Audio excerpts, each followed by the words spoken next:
আমার এক পরিচিত বড় ভাই অথবা অমুক ভাই তমুক ভাই বিভিন্ন কাজ করে মার্কেট প্লেস থেকে হাজার হাজার ডলার ইনকাম করছে। সেটা দেখার পর আপনি যদি মনে করেন যে সে যেই কাজ শিখেছে তা শিখে আমিও আজ থেকে ফ্রিল্যান্সিং শুরু করে দিব, তাহলে কিন্তু সেটা হবে আপনার জন্য একটা ভুল ধারণা। আজকে ঘরে ঘরে গ্রাফিক্স ডিজাইনার, কিন্তু ইউনিক এবং ক্রিয়েটিভ চিন্তা ভাবনা করে কাজ করার মতো গ্রাফিক্স ডিজাইনার কতজন আছে সেই বিষয়ে কিন্তু আমাদের আসলেই প্রশ্ন করতে হয়। ডিজিটাল মার্কেটিংটাকে বর্তমানে অনেকে দুধ ভাতের মতো মনে করে যে ফেসবুক অথবা ইউটিউব ম্যানেজ করা বা ইউটিউব এবং ফেসবুকের ভিডিও আপলোড এবং চ্যানেল ম্যানেজমেন্ট করাকেই মূলত ডিজিটাল মার্কেটিং মনে করে। আপনি কিন্তু আসলেই জানেন না যে ডিজিটাল মার্কেটিং কী এবং ডিজিটাল মার্কেটিংয়ে কী কী সেক্টর রয়েছে এবং কত বিশাল একটা সেক্টর ডিজিটাল মার্কেটিং। জাস্ট আপনি দেখলেন যে আপনার পরিচিত কেউ ডিজিটাল মার্কেটিং করছে, আপনি তাকে ফলো করতে গিয়ে আপনিও সেই ডিজিটাল মার্কেটিং করা শুরু করে দিলেন অথবা ডিজিটাল মার্কেটিংয়ের পিছিয়ে ছুটছেন।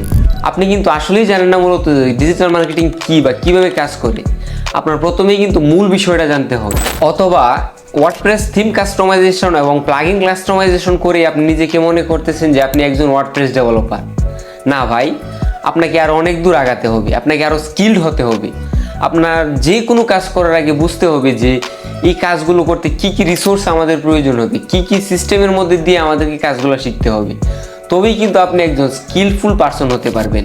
বর্তমানে কিন্তু মার্কেট প্লেসে স্কিলড পারসনের অনেক অভাব। আমি বর্তমানে কিছু মার্কেট রিসার্চ করে যা দেখতে পেলাম যে আমাদের মার্কেট প্লেসগুলোতে 90% স্যালারি কিন্তু ভালোভাবে স্কিলফুল না। সেই কারণে কিন্তু যে বায়ার অথবা ক্লায়েন্টগুলো তাদের মাধ্যমে কাজ করায় তারা কিন্তু আলটিমেটলি একটা ভালো ফিডব্যাক পায় না, অথবা তারা কিন্তু আমাদের কান্ট্রি অথবা বাংলাদেশ সম্পর্কে একটা খারাপ নেগেটিভ চিন্তাভাবনা নিয়েই এখান থেকে ফিরে যায়। এতে করে কি হয়, ভবিষ্যতে যারা নতুন নতুন কাজ করবে তাদের জন্য কিন্তু অনেক হুমকির সম্মুখীন হতে হবে। কেননা তখন ক্লায়েন্টরা ভাববে যে বাংলাদেশের যে সেলার রয়েছে তারা স্কিলফুল না। তারপর আরেকটা মোস্ট ইম্পর্টেন্ট থিং, সেটা হলো শুধু কাজ জানলেই হয় না, মার্কেট প্লেসের privacy policy, terms and condition সম্পর্কে জানতে হয়।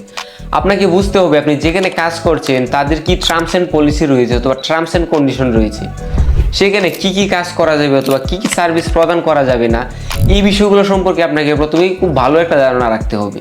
কেননা আপনার যদি অ্যাকাউন্টগুলো বা অ্যাকাউন্টটা একটা সময় ডিজেবল অথবা রেস্ট্রিক্টেড হয়ে যায়, তাহলে কিন্তু আপনি আর সেই মার্কেট প্লেসে কখনোই অ্যাকাউন্ট করতে পারবেন না। তাই আপনাদেরকে অবশ্যই সেই মার্কেট প্লেস সম্পর্কে সম্পূর্ণ জ্ঞান অর্জন করার পরেই সেই মার্কেট প্লেস অথবা সেই জায়গায় কাজ করতে হবে। তারপর আসে ক্লায়েন্ট কমিউনিকেশন অথবা ক্লায়েন্ট হ্যান্ডেলিং। আপনাকে কিন্তু প্রপারলি জানতে হবে যে একজন ক্লায়েন্টকে কীভাবে হ্যান্ডেল করতে হয় অথবা তার কাজটাকে কীভাবে আপনার প্রপারভাবে করতে হবে। অথবা আপনার কাছে যদি একের অধিক প্রজেক্ট থাকে, তখন আপনার কোন প্রজেক্টটাকে বেশি প্রায়োরিটি দেওয়া উচিত এবং কোন প্রজেক্টটাকে আপনার প্রায়োরিটি কম দেওয়া উচিত, এই বিষয়টাও কিন্তু আপনার খুব সহজেই ধরে নিতে হবে। এবং এই সম্পূর্ণ বিষয়গুলো বোঝাই কিন্তু হলো ক্লায়েন্ট হ্যান্ডেলিং অথবা ক্লায়েন্ট কমিউনিকেশন। আপনি হয়তো বিশ্বাস করবেন না যে স্কিল ডেভেলপমেন্টের থেকে কিন্তু এই বিষয়গুলো সম্পর্কে ধারণা নেওয়া খুব বেশি জরুরি। আপনি একটু খোঁজ করেই দেখতে পারবেন যে ঘরে ঘরে কিন্তু কাজ জানে এরকম অনেক স্কিল পারসন রয়েছে, কিন্তু একটা মার্কেট প্লেস সম্পর্কে জানে অথবা কীভাবে ক্লায়েন্ট কমিউনিকেশন করতে হয়, ক্লায়েন্ট হ্যান্ডেলিং করতে হয়, এই বিষয়গুলো সম্পর্কে কিন্তু তারা একদমই জানে না। তো এই ক্লায়েন্ট হ্যান্ডেলিংয়ের বিষয়টা নিয়ে আজকে বিস্তারিত বলবো না, এটা নিয়ে অন্য সেপারেট একটা ভিডিও তৈরি করবো। তো আজকের ভিডিওটা এই পর্যন্তই। ফ্রিল্যান্সিং রিলেটেড যে কোনো কোয়েশ্চেন আমাদেরকে জানাতে পারেন। আসসালামু আলাইকুম।